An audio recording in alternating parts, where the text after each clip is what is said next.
Hola, mi nombre es María Carrillo Triviño, soy alumna de la asignatura de Política y Planificación Lingüística y mi trabajo versa sobre el texto número 10 titulado Política Lingüística y Planificación de Estándares Regionales en el Español Actual entre la industria, la diglosia y el folclorismo, el ejemplo de Canarias.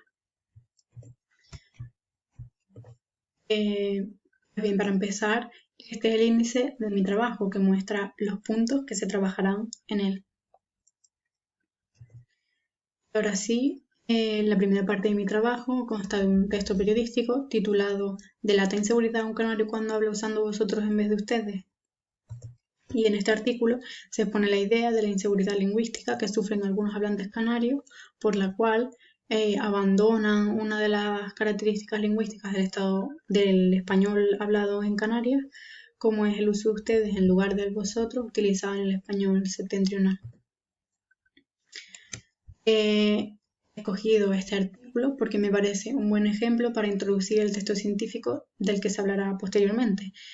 ya que la actitud de los hablantes hacia su variedad es muy importante para la consolidación de un estándar regional y además refleja la actitud que los hablantes canarios han tenido y que aún conservan, aunque en menor medida, hacia su propia variedad, la cual han considerado inferior o no prestigiosa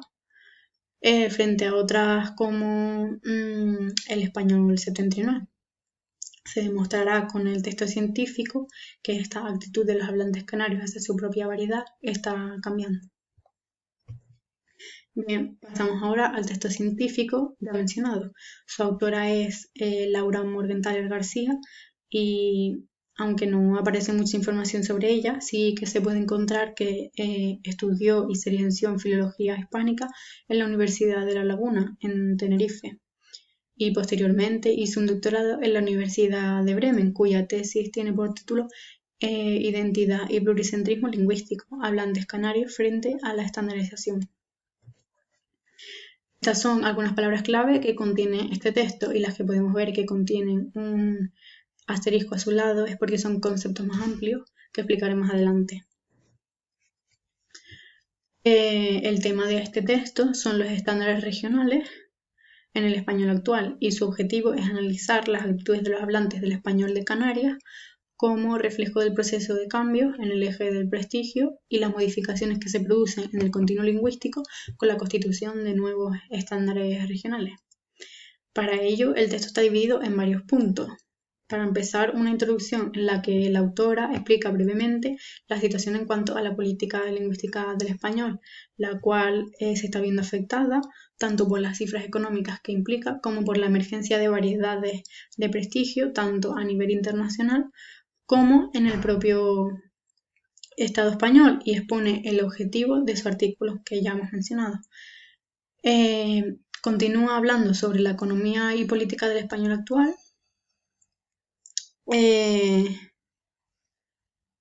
y la consolidación de estándares regionales en el Estado español,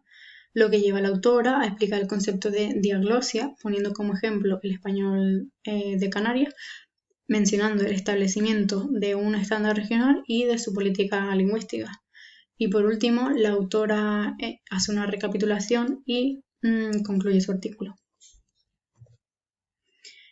Este texto habla sobre la consolidación de estándares regionales en el español actual, cómo se da este proceso, cómo intervienen los hablantes y su actitud en él, y la política lingüística que se debe llevar a cabo, utilizando como ejemplo el español que se habla en las Islas Canarias. Esto es el resumen que acabo de explicar, ya que lo he usado también como contextualización. En el texto se expone un resumen de la economía y política del español actual, en el cual se habla de que la existencia de una norma conciliadora y de unidad en la diversidad no concuerda con los datos económicos ni con las políticas lingüístico-económicas de sus instituciones, que son principalmente la Real Academia y el Instituto Cervantes. Se habla del crecimiento del español como bien privado, que es, según Jiménez, objeto de transacción mercantil. Los beneficiarios son, en este caso, los productores de la industria cuya materia prima es la lengua, y se expone como ejemplo la empresa del español como lengua extranjera supone el 15% del Producto Interior Bruto del Estado español y que el turismo lingüístico constituye la primera fuente de ingresos de algunas comunidades como Castilla y León. Y es precisamente este afán por convertir el español en una lengua internacional, por intereses económicos, lo que hace que se extienda como prestigioso el estándar septentrional. Según lo comentado anteriormente, es la norma del español septentrional la que se consolida como prestigiosa a nivel internacional. Sin embargo, dentro del Estado español cada vez más variedades se independizan de esta norma prestigiosa y desarrollan una variedad estándar prestigiosa propia. Esto ha comenzado a analizarse como pluricentrismo. Las lenguas pluricéntricas son aquellas en las que se han consolidado más de una variedad de prestigio y esto se constituye a partir de la actitud de los hablantes, quienes tienen una apreciación positiva de sus formas características y que no las ven inferiores a otras variantes ni a la variante normativa. En el caso del español no puede identificarse un estándar por cada nación hispanohablante, pero sí algunos estándares regionales que abarcan varias naciones. La diferencia entre la situación del español americano y el europeo es precisamente el término estándar regional,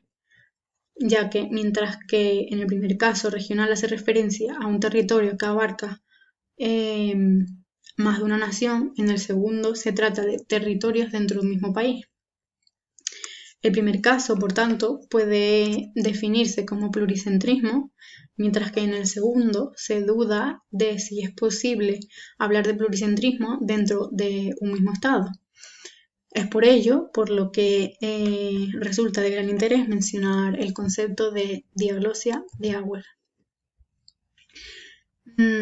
Este concepto, según este autor, Auer, es una situación caracterizada por la existencia de formas intermedias entre el dialecto base y el estándar. Estas formas intermedias son denominadas regiolectos o dialectos regionales, donde hay un code switching entre dialecto y estándar, pero menos marcado que en una situación de diaglosia, ya que se da tanto procesos de estandarización del dialecto como de dialectización del estándar. La autora del texto explica varias visiones de distintos autores sobre esta teoría, los cuales en general no la ven aplicable, por ejemplo, al caso de Andalucía. Y además, según algunos de estos autores, es posible una situación de pluricentrismo dentro de un mismo estado, como sería el caso de Canarias. Sin embargo, la autora opina que esto no es del todo cierto, ya que hay que tener en cuenta que existen jerarquías entre las variedades, ya que no es lo mismo ser un país independiente en el que se consolide un estándar nacional diferente al antiguo estándar español, como es el caso de muchos países hispanoamericanos, que una región dependiente de un estado como Canarias. Por ello, la autora cree que el concepto de diaglosia es más adecuado para explicar la situación de los estándares regionales en el Estado español, y para ello pone como ejemplo la situación en Canarias. La codificación de un estándar regional como norma de prestigio debe definirse qué variedad es la que debe ser tomada como modelo.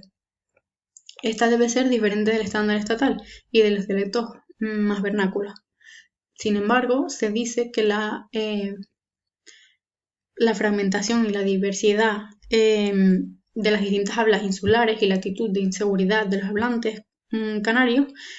que consideran que su variedad es incorrecta o menos prestigiosa frente al estándar castellano,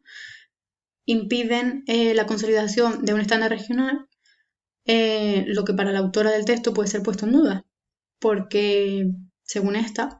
esto proviene de una idea equívoca de estándar regional y que se está produciendo un cambio en la actitud de los hablantes debido al proceso de pluricentrismo que el español está tomando. Además, para la autora, este proceso de decodificación del estándar regional como norma de prestigio es observable en tres ámbitos principales. El académico, por la creación de diccionarios y academias como el Tesoro Lexicográfico